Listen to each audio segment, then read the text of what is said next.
Gracias, señor presidente. Buenos días a todos y todas. Es un honor para mí representar en este debate y desde esta tribuna a mi grupo parlamentario. Muchas gracias, señora defensora del pueblo, por su comparecencia hoy ante esta Cámara.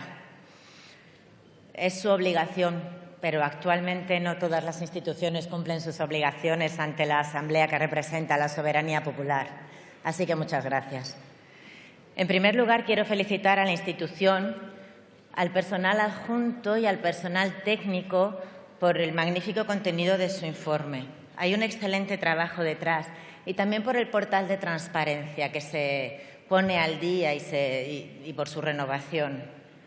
En nombre del Grupo Parlamentario Podemos, en Comú Podem, en Marea, manifestar nuestro gran respeto por la institución, porque el pueblo al que aquí representamos necesita mucha defensa. Los derechos fundamentales son la esencia de la democracia.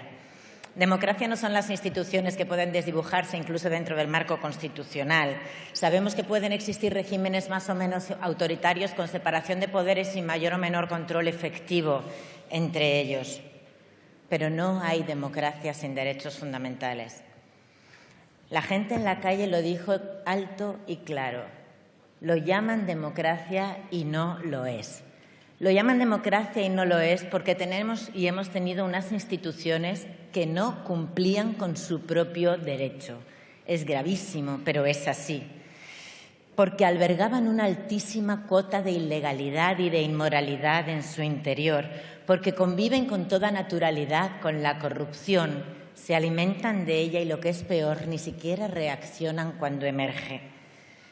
Por las cañerías de la corrupción, no solo se nos escapan o se nos sitúan offshore en Panamá, en Bahamas, en Suiza o en Andorra los medios materiales con los que debíamos estar construyendo y manteniendo el Estado social de derecho que consagra nuestra Constitución.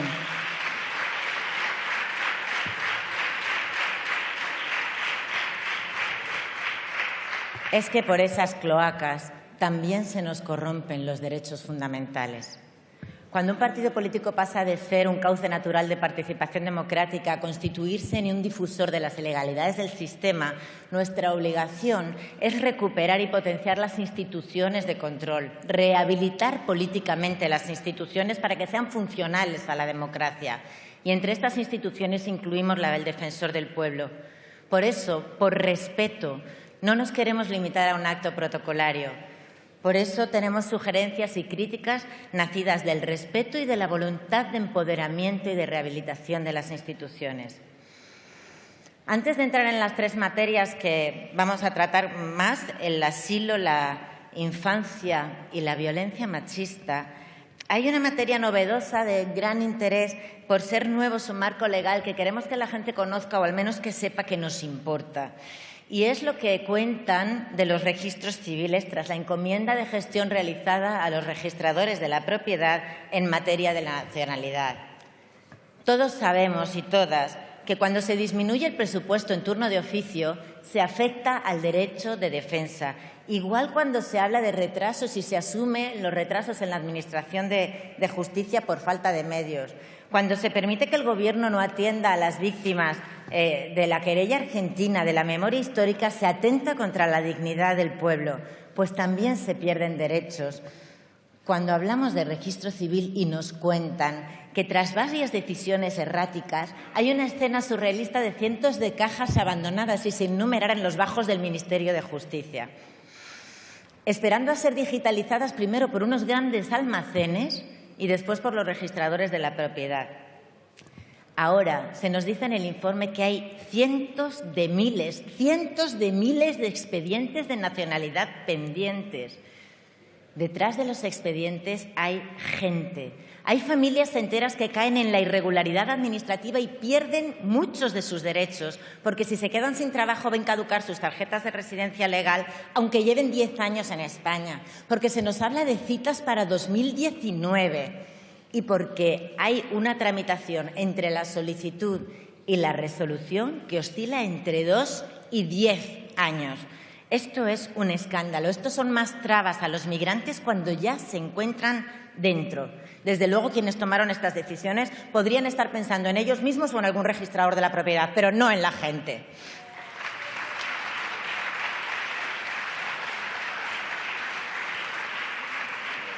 En el área de inmigración, la verdad es que la institución realiza un gran trabajo. Proporcionalmente, las visitas a los CIES y a los CETIs y a otros centros son más que las visitas, entendemos, a los centros penitenciarios.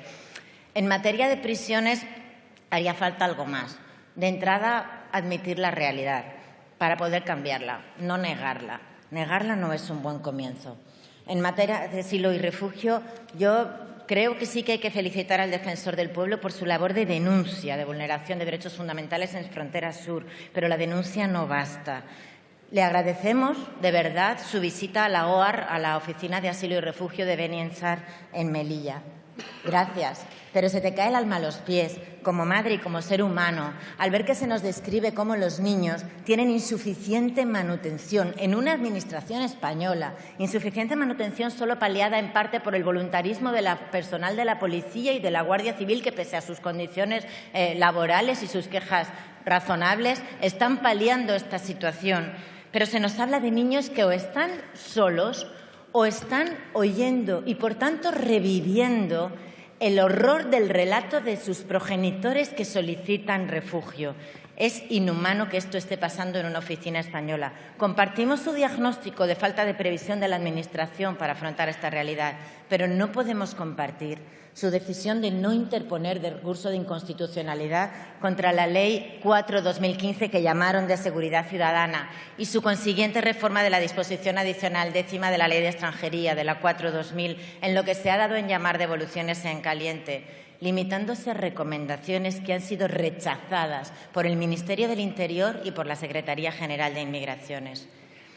El control de flujos migratorios, señoras, señores, nunca puede conllevar renunciar a los derechos humanos ni a nuestras obligaciones internacionales, ni en frontera, ni en los CIES, ni en los vuelos de deportación, ni directa ni indirectamente a través de terceros países que no son seguros para los derechos humanos, como Marruecos y Turquía.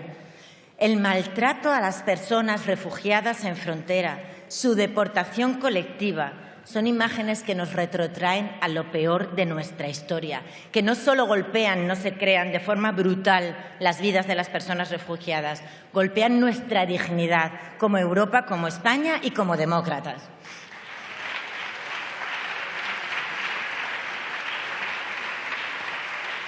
Los territorios de no derecho, una sola excepción que ya es masiva al Estado de Derecho, nos confronta con nuestra mayor vergüenza. Sentimos vergüenza de la Unión Europea. Los derechos humanos deben defenderse precisamente allí donde son más vulnerables y donde son negados. Y, por último, hay dos materias que echamos de menos como epígrafes propios en el informe, que creemos que lo merecen. La primera, la infancia. No hay un tratamiento específico, sino en cada tema, en migraciones, en educación, en justicia de menores. Creemos que esta decisión de trabajo invisibiliza a la infancia. Incluso sugerimos que no se hable de menores, que es una palabra que tiene una cierta connotación peyorativa y contribuye algo a empequeñecer sus problemas. Hablemos de infancia, de niños y niñas. Echamos en falta, ya se lo han dicho, un análisis del impacto de la crisis de la pobreza infantil, que existe, aunque no se escriba. Se admite con naturalidad, incluso con cierta aquiescencia, la reducción presupuestaria de los gastos de educación y la reducción de ayuda a familias para afrontarlos. Pero esto no son desgracias del destino, son decisiones políticas y ahí la acción política demuestra sus prioridades, con toda crudeza, demuestra sus inhumanas prioridades. La gratuidad de la enseñanza no puede limitarse a la escolarización en sí. Cuando se necesita, tiene que incluir comedor, transporte, libros de texto, material escolar y deportivo. No podemos convertir a nuestros niños y niñas más vulnerables en pequeños héroes. No podemos asumir que para los más pobres estudiar vuelva a ser un acto de rebeldía, un acto de superación de la desigualdad de oportunidades. Usted dijo en la comisión que de pobreza infantil había un buen informe de Cáritas, pero Cáritas ni es alto comisionado del Congreso y Senado ni tiene función de control de la Administración. Y no se trata de caridad, se trata de justicia.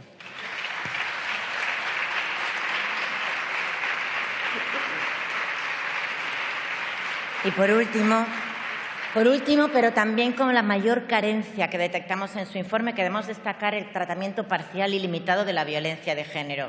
Este país, señorías, tiene un grave problema estructural de violencias machistas. No podemos compartir las alabanzas de otros grupos a su informe cuando ni siquiera merece un epígrafe específico. Su tratamiento dentro de la Administración de Justicia nos permite examinar denuncias, protocolos de valoración de riesgo que conocemos bien, órdenes de protección, sentencias de las víctimas de malos tratos, pero el problema no es de justicia solo. El problema es integral y su examen también debería serlo. No hablemos solo de mujeres muertas. Son muchas más las que están vivas, si es que se puede llamar vida, sometidas al terror de sus propios hogares, tanto mujeres como niñas, devastadas no solo por malos tratos físicos y psíquicos, también por todos los delitos sexuales y de otra índole incluidos en el Convenio de Estambul que España ha firmado. Nuestra crítica es firme pero constructiva, porque entre todos y todas debemos construir una sociedad libre de violencias machistas. La discriminación contra las mujeres en los muy diversos ámbitos, grandes ámbitos en los que se produce por el mero hecho de ser mujeres, profundiza la desigualdad estructural y agudiza el problema de violencia de género. Hablemos ya de violencias machistas, en plural, con todas sus formas. Examinemos los efectos de la reducción cruel de los recursos institucionales de protección de las víctimas, sus hijos e hijas, y las medidas de prevención, incluida la educación para una ciudadanía en igualdad. No se puede reducir drásticamente en materia de educación y prevención para después, cuando una mujer es asesinada, mostrar cada semana nuestra repulsa por las víctimas de violencia machista y enviar condolencias a las familias sin asumir también nuestra propia responsabilidad institucional, de unos, qué duda cabe, mayor que la de otros.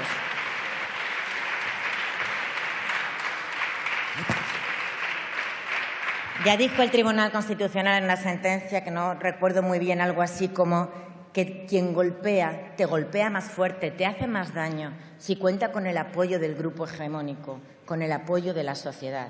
Las mujeres están denunciando menos. Los jóvenes asumen naturalmente comportamientos de violencia sobre la mujer que son inaceptables. Miles de niños y niñas conviven diariamente con el maltrato en sus casas.